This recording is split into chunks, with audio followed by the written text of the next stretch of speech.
It's Jaws Munch here, and we are going to be doing a look at 1v1 economy.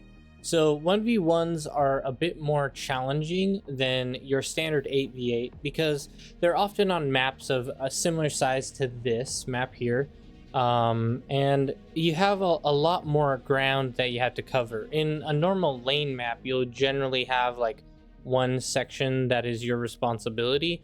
You'd have like lane one. Whoops, I drew two there.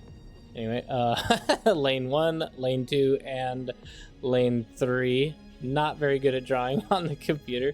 Anyway, and in 1v1s, this is your whole lane. So it's a little bit harder how the economy works because you have to cover a lot of ground and maintain control of a lot more than you would with your standard 3v3, 8v8 game. So that's what we're going to be looking at today. We're going to be trying to figure out and well, I'm just going to be showing you my personal preferences for 1v1s and just what I have observed from some higher level players who do play 1v1s more frequently on how to expand, how to grow your economy, and just some different tips you can use on the battlefield to hopefully get a little bit better at your 1v1 games. Anyway, we're going to be starting out just a simple one mechs here. We got a lot of game started.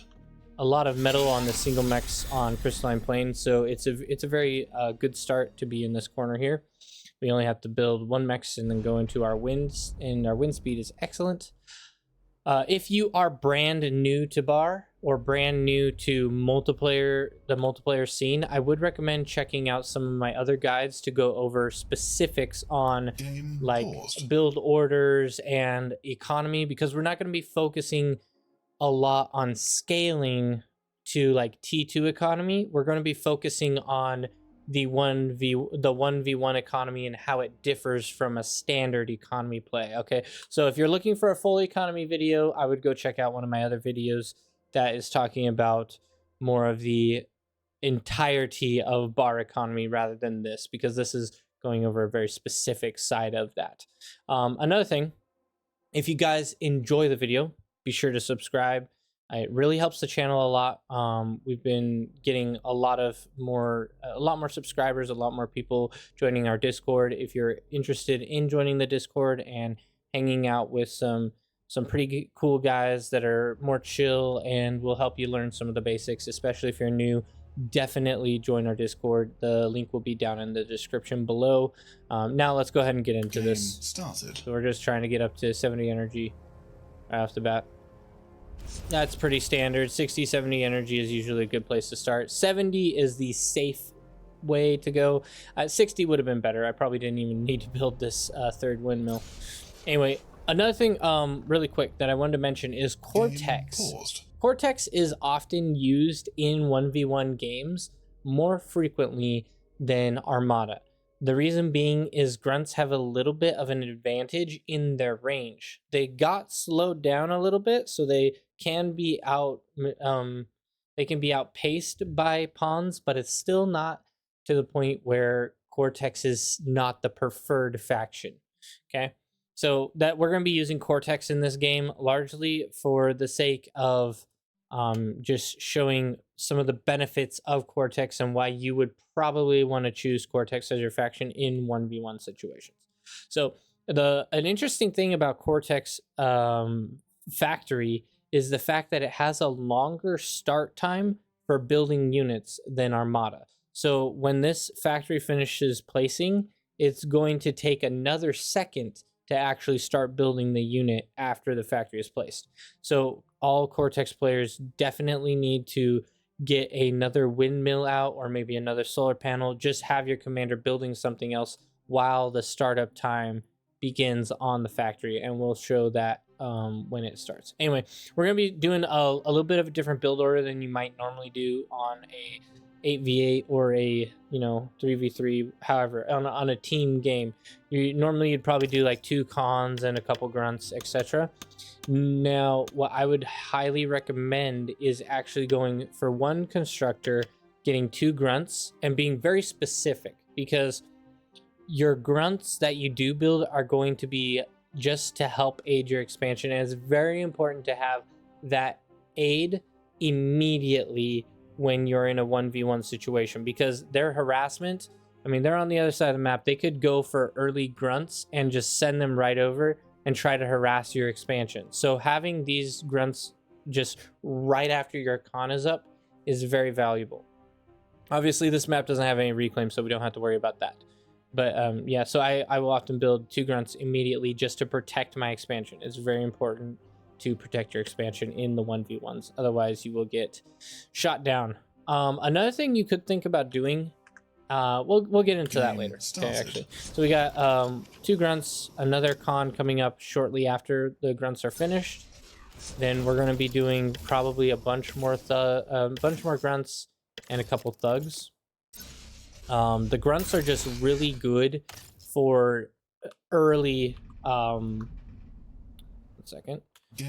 like early defense. You know, they can really handle themselves quite well against a group of pawns. They can handle themselves against ticks. So they're really just a good overall unit. So that's why we're building the grunts started at the beginning. So they do have also another thing, this is important to note, is grunts are a little bit more energy dense per metal than your thugs would be. So it is important to have a decent amount of wind being produced and just keeping this grunt alongside our con. So when you do finish building your a couple metal extractors, you're going to want to get 1 light laser turret. Basically, you're going to want to play this more similarly as if you were playing against the AI, because AI would micro around and try to find every single metal extractor and try to snipe them. That's what's going to also be happening with your economy in a 1v1 situation. You're going to be going up against someone who is looking for every possible situation to snipe your economy and take out these mexes. So they're going to be trying to come around behind and hit you, coming around the side and hit you. So this is about the time frame where I would recommend getting 1 light laser turret in an area that is close to your main base, probably 1 in the very back side, just in case they send a couple units down from the back to try to hit you. You have that defense here with a light laser turret defending your mexes, defending your wind turbines, so they don't get a free kill very cheaply. All right, so that's just an easy way to help get a little bit more defense here. Game started. And we're just continuing to pump out some grunts, and we're gonna later be going into another constructor. Now this is optional. This is what I would say is an optional build and a little bit more greedy, you could say, but it is also generally better. So your commander's gonna likely want to push up. That is the most common thing, and this is where you're going to be expanding in 2 directions. So you got your first con here. He's going to be expanding, taking these mexes and going over for these ones and these ones. Okay, that's your expansion direction essentially, right? Going from there to there to there. And you could have like 3 areas of expansion. Another one going this way, taking these, and then coming over this way, taking these, and then heading up to this. And this will likely be a point of confrontation, right? They will already more than likely have this, so that will be theirs. And then you could also have a 3rd expansion coming out this direction, okay, and getting these mexes and then fighting over this one. So you have your 3 points of expansion that you need to recognize, and potentially sending at least 1 con in each direction. The more metal you get, the faster your economy grows, the better you'll be able to deal with any units that are coming towards you. Now, the one issue is the more expansion you do, the more dangerous it is to hold. So if for some reason the enemy player decides to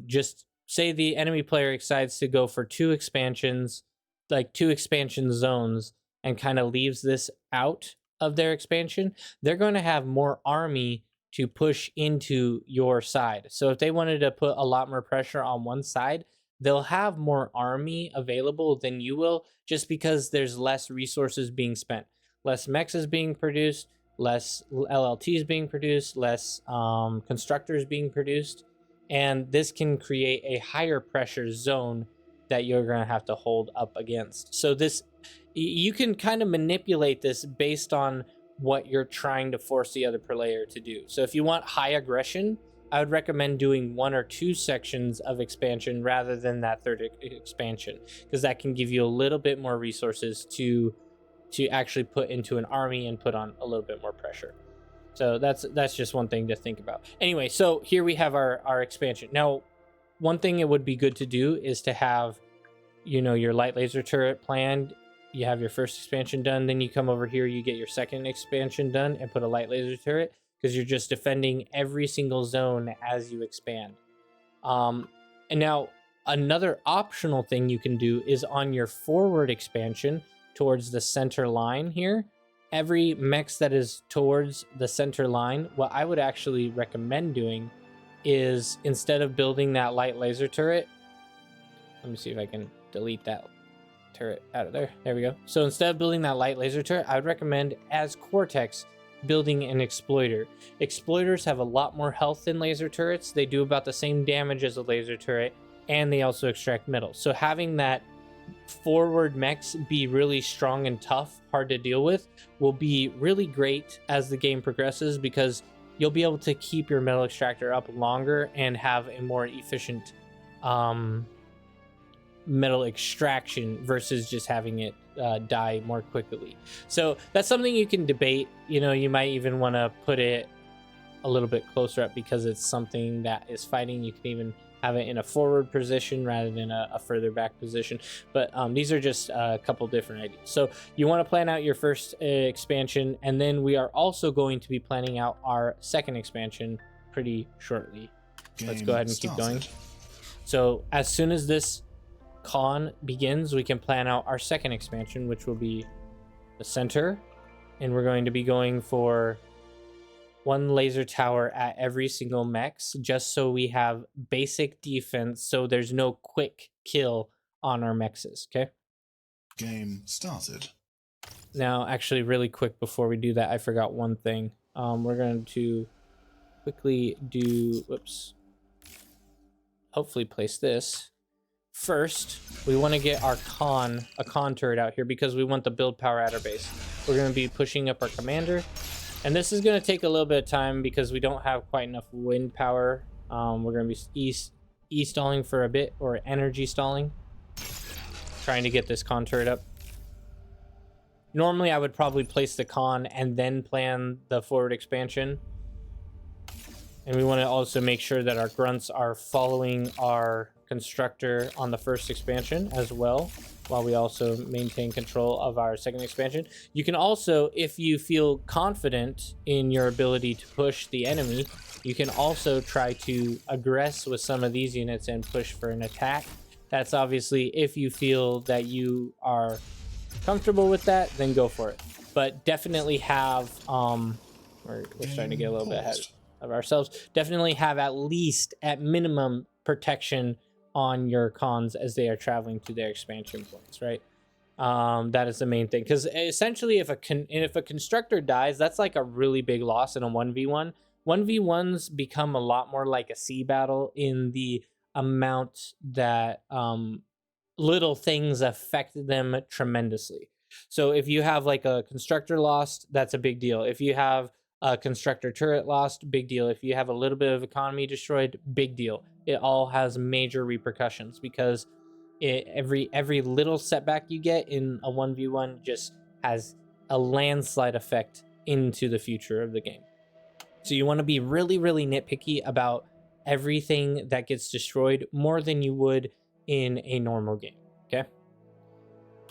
So we're continuing on now that this construction turret is up. We are set at our base. We can do proper expansion.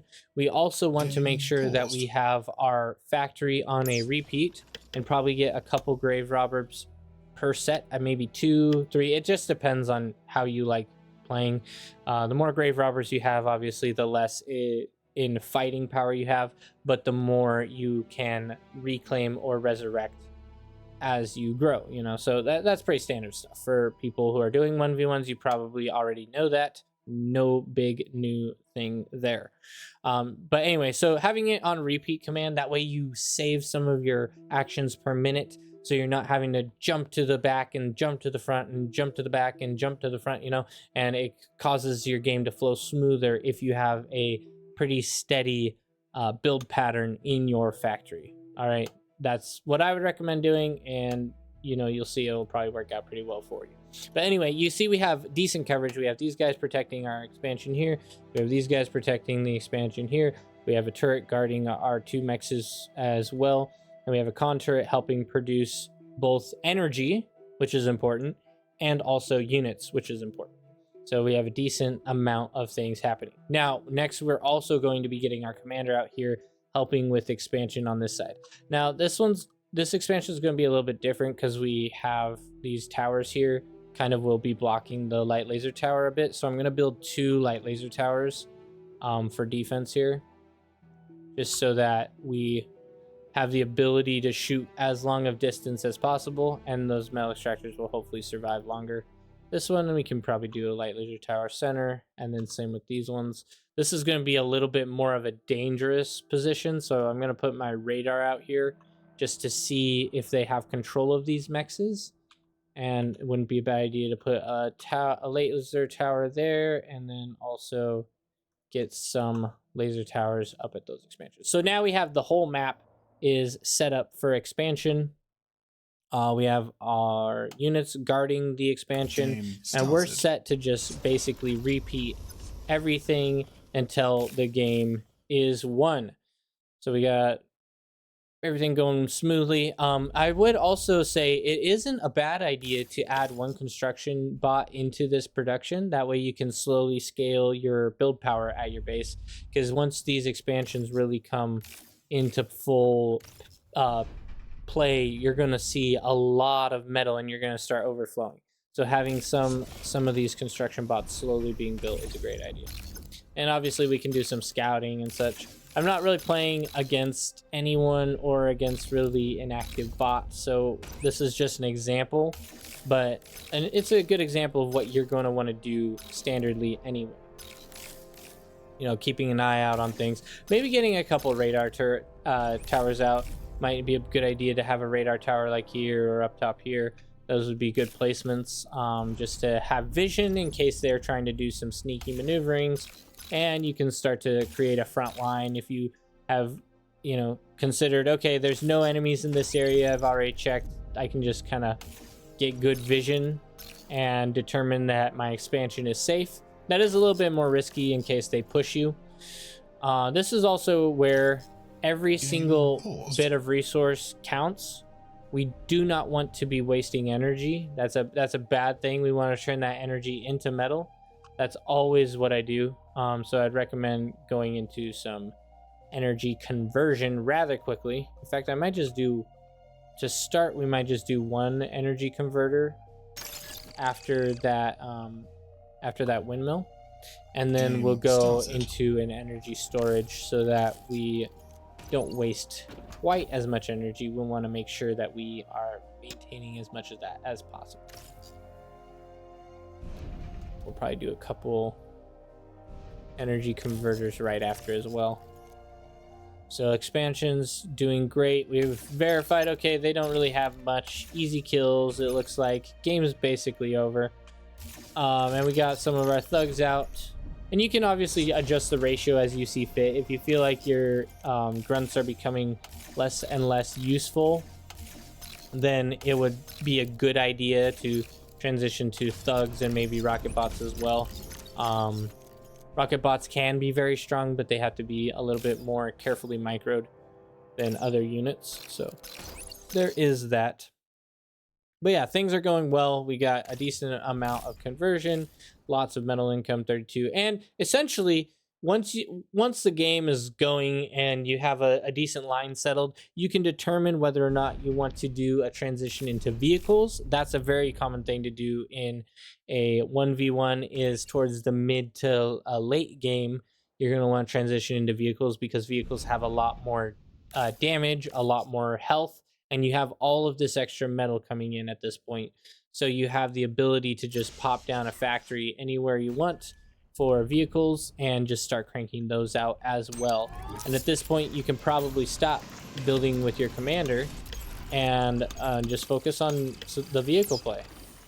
So that's a common thing that you'll see a lot of pro players do, is they'll just open up with another vehicle lab and start using those guys. Another common play is to open up with some